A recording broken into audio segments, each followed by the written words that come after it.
Bonjour, bonjour, bienvenue sur le plateau de Batijournal TV. Nous sommes à Équipe B 2016, toujours en partenariat avec le magazine 5 façades. Nous allons parler vitrage, et nous allons parler vitrage de dernière génération, les nouveaux vitrages. Avec moi, Stéphanie Leroux du CSTB, bonjour. Bonjour. Rapidement, le CSTB. Alors le CSTB, c'est un organisme qui a pour vocation d'aider principalement les industriels à introduire des produits innovants dans le secteur du bâtiment et qui apporte son appui pour des activités de recherche, innovation, certification, évaluation. Et notamment sur les vitrages. Et vous êtes responsable du pôle vitrage du CSTB. Voilà. Exactement. À côté de vous, monsieur Benoît Leclerc, bonjour. Bonjour. Vous êtes président de la FFPV. FFPV. Oui, la Fédération française des professionnels du verre, qui réunit donc les industriels de transformation du verre et les installateurs de miroiterie. En face de vous, Gontran Dufour, bonjour. Oui, bonjour. Vous êtes co-dirigeant du bureau d'études VSA. Alors VSA. VSA, c'est un bureau d'études spécialisé dans l'enveloppe du bâtiment, en maîtrise d'œuvre et en développement de nouveaux systèmes de façade. Voilà, en France et à l'international. Hein. Alors le bureau est situé à Lille, où on a une trentaine de personnes, et on a un bureau à Hong Kong et à Séoul également. Et à côté de vous, donc monsieur Jean-Christian Ténière, vous êtes président de la commission formation à la FFPV. Bonjour, la commission formation donc s'occupe de donner des cours dans les écoles et dans les entreprises. Et on s'occupe également des concours dans les écoles, des Olympiades des métiers, le concours du meilleur apprenti de France et les Olympiades des métiers. D'accord. Et vous êtes un grand connaisseur des produits verriers aussi. Aussi, je donne des cours sur le produit verrier d'ailleurs. D'accord. On va commencer par vous, Madame Leroux. Donnez-nous votre définition. Qu'est-ce que vous appelleriez, vous, et puis je vous poserai la même question à chacun, un nouveau vitrage. C'est quoi un nouveau vitrage ?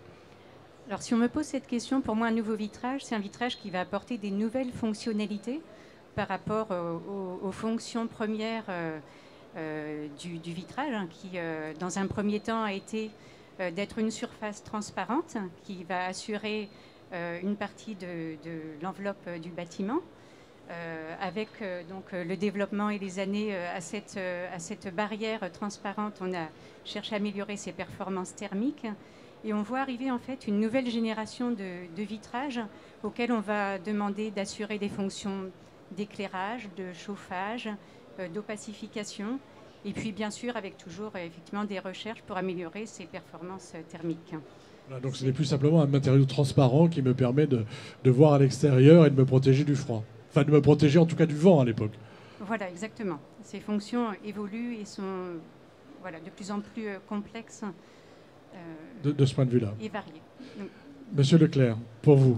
Écoutez, pour moi, le vitrage a été en constante augmentation de qualité, d'utilisation depuis des siècles.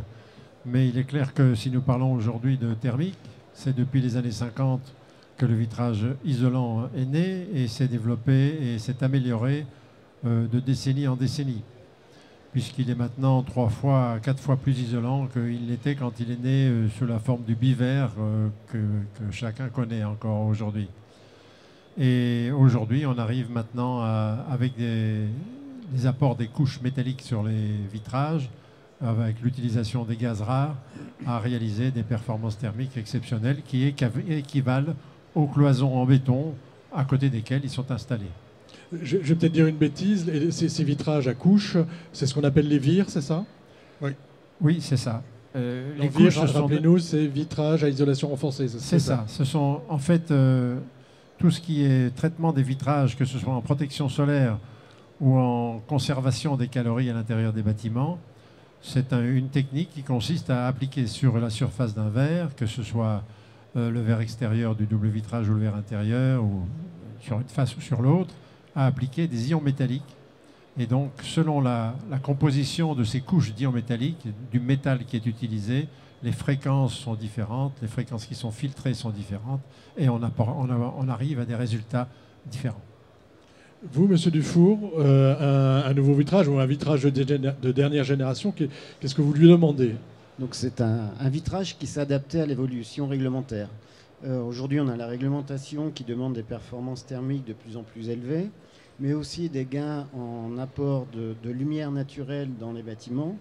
Donc on demande à ce que les vitrages filtrent un maximum d'énergie solaire tout en laissant passer un maximum de lumière. Et donc ces nouveaux vitrages cherchent à avoir le meilleur rapport entre une transmission lumineuse maximale et un facteur solaire minimal. Ils nous permettent de faire des arbitrages sur la façade, c'est-à-dire est-ce que je peux traiter les façades différemment en fonction de la transmission lumineuse, des besoins d'isolation, de choses comme ça? On peut faire des arbitrages, il y a une logique aussi de hiérarchie de façade en fonction de son orientation, mais il y a aussi l'usage de substrats qui sont plus clairs, en fait des vitrages extra clairs, qui permettent d'avoir des efficacités meilleures dans les protections solaires. Une protection solaire, aujourd'hui en base, on conçoit un bâtiment où on dit que les protections solaires extérieures ont de meilleures performances.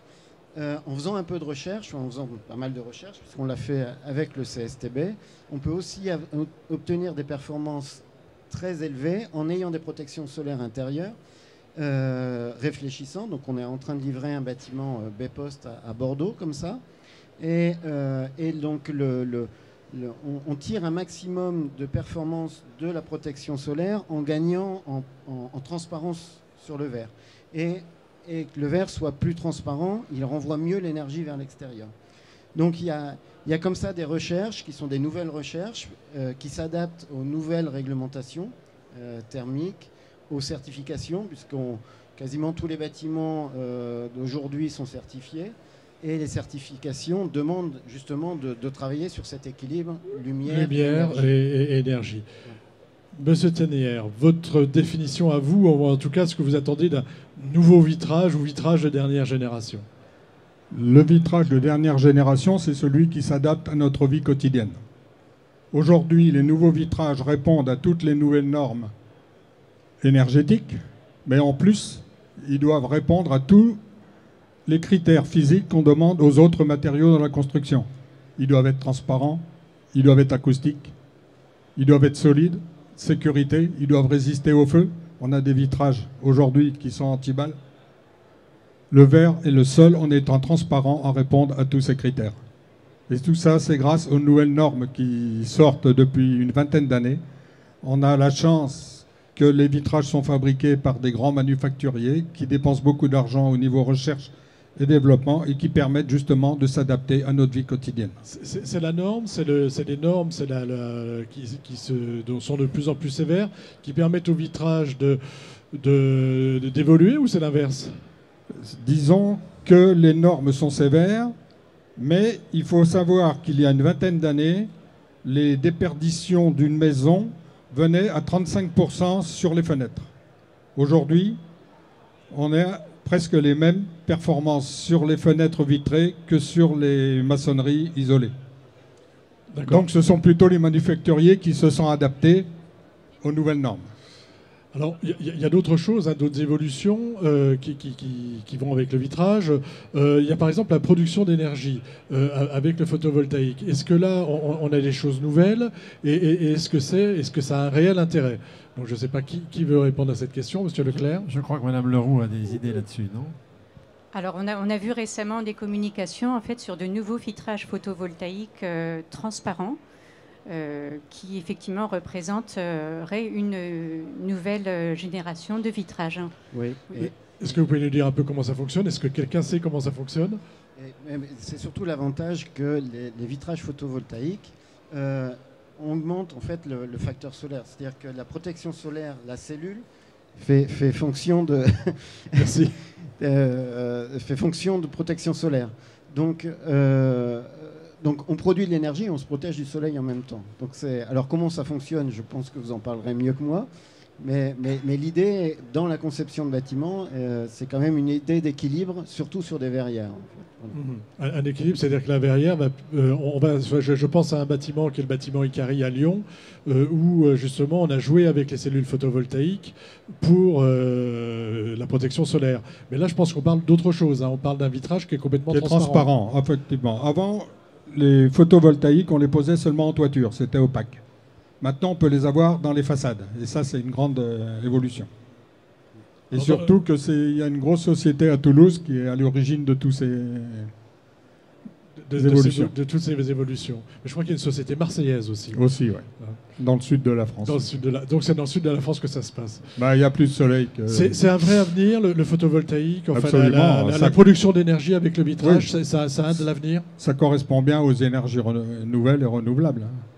On en a besoin donc. On en a besoin. Autre évolution, on entend parler de temps en temps de vitrage électrochrome. Est-ce que vous pouvez nous dire de quoi il s'agit exactement ? Alors, ce sont des vitrages dont la transmission lumineuse et le facteur solaire et la couleur en fait vont varier par rapport à un niveau de tension appliqué sur le vitrage. Quel est leur intérêt et où les utilise-t-on ? En fonction de l'ensoleillement, le vitrage va s'obscurcir.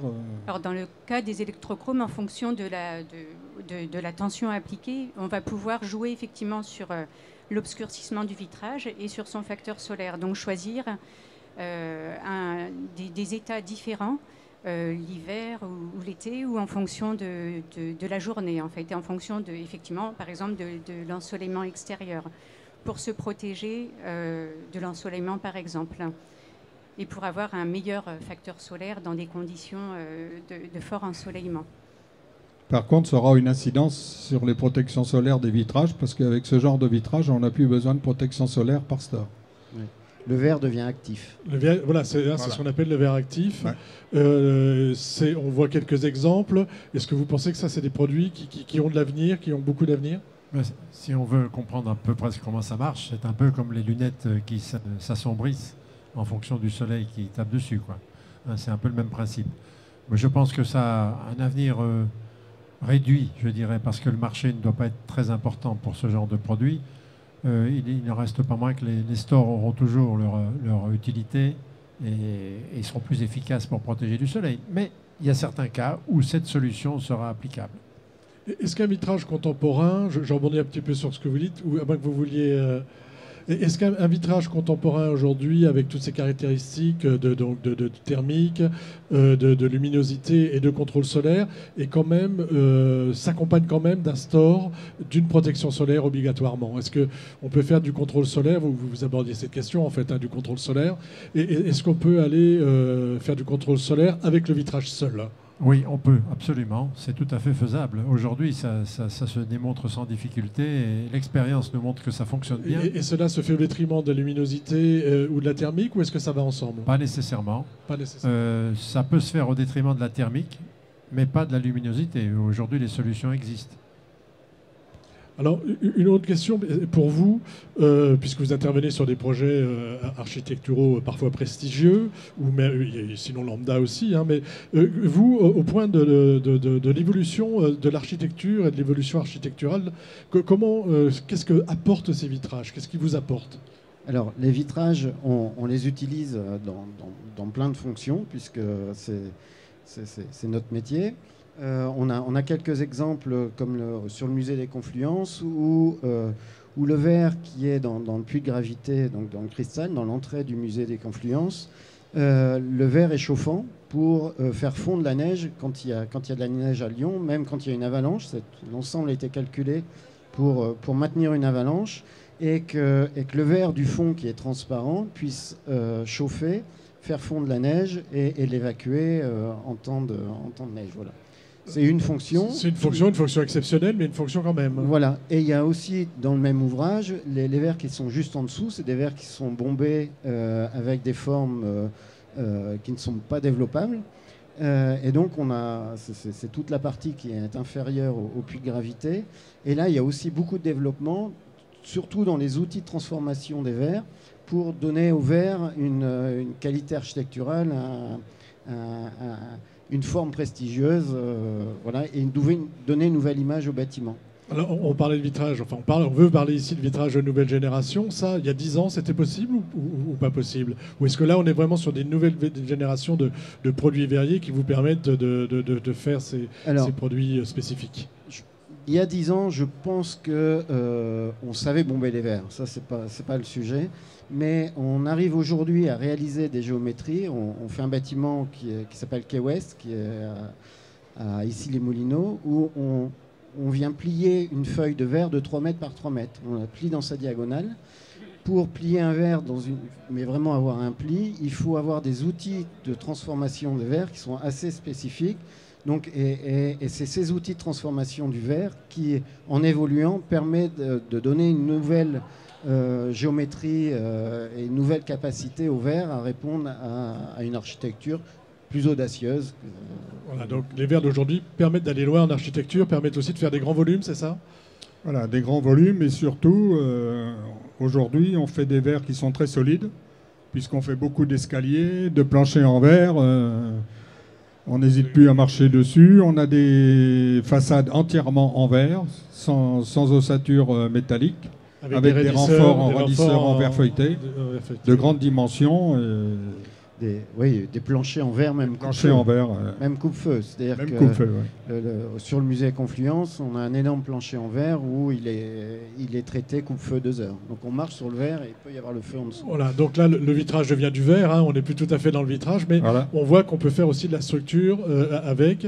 Vous vouliez parler des verres feuilletés.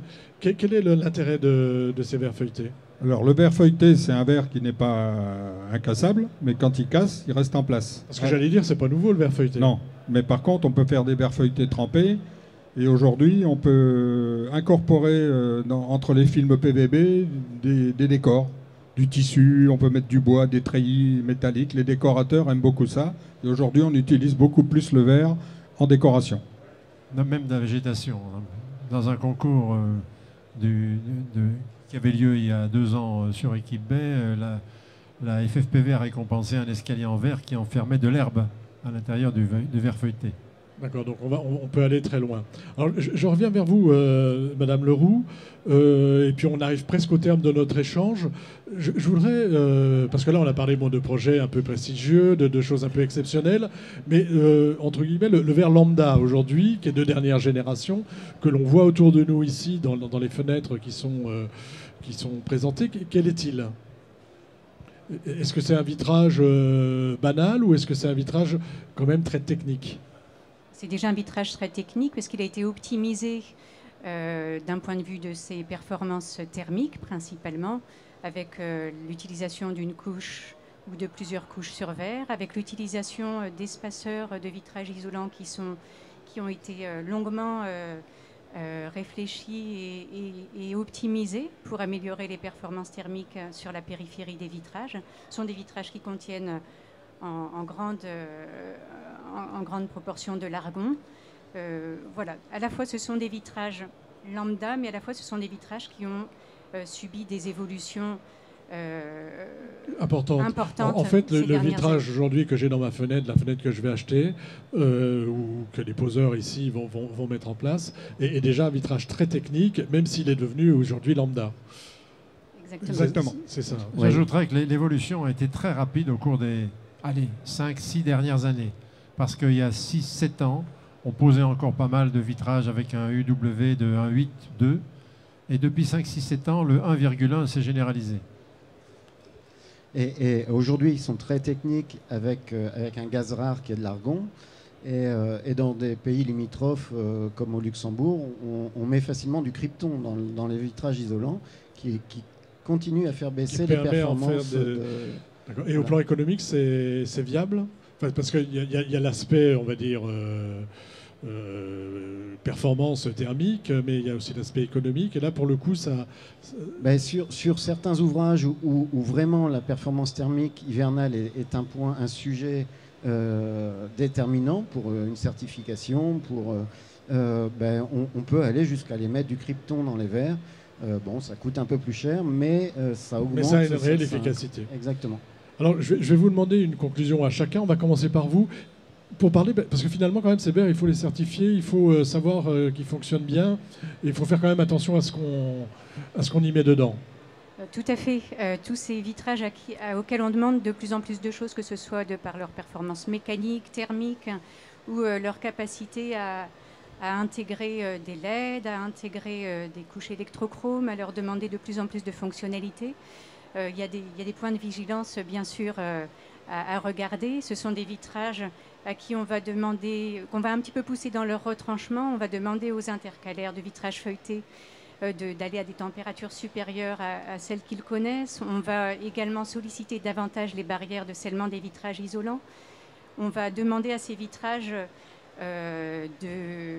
il va falloir bien évaluer ces vitrages pour intégrer un modèle, pour voir leur impact sur le bâtiment. Donc, on a besoin de vérifier à la fois leur performance, mais aussi leur capacité à tenir, leur voilà, durabilité. Exactement, les performances des vitrages et la durabilité dans le temps. À la fois des nouvelles fonctionnalités qui leur sont demandées, et puis j'allais dire du vitrage d'accueil en fait de ces nouvelles fonctionnalités. Merci. Une petite conclusion, s'il vous plaît, sur cet aspect vitrage dernière génération. La prochaine génération, c'est quoi? Moi, je voudrais conclure sur le fait que maintenant, depuis quelques années, il s'est généralisé des vitrages isolants dans le grand public qui permettent d'avoir des fenêtres, si elles sont bien situées, bien entendu, qui apportent des calories à la maison au lieu de les perdre. Et ça, pour moi, c'est quelque chose qu'il faut solidifier, pérenniser et faire savoir. Monsieur Dufour? Oui, je suis assez d'accord. Les vitrages de demain sont des vitrages qui vont produire de l'énergie pour alimenter. Ils vont le produire de manière passive, un peu comme disait monsieur, ou vraiment produire, comme on peut le voir, avec des photovoltaïques Alors, il y a les deux. Je pense qu'ils peuvent produire de l'énergie par des effets de serre, c'est-à-dire qu'on peut utiliser la chaleur qui est emmagasinée entre deux pots vitrés.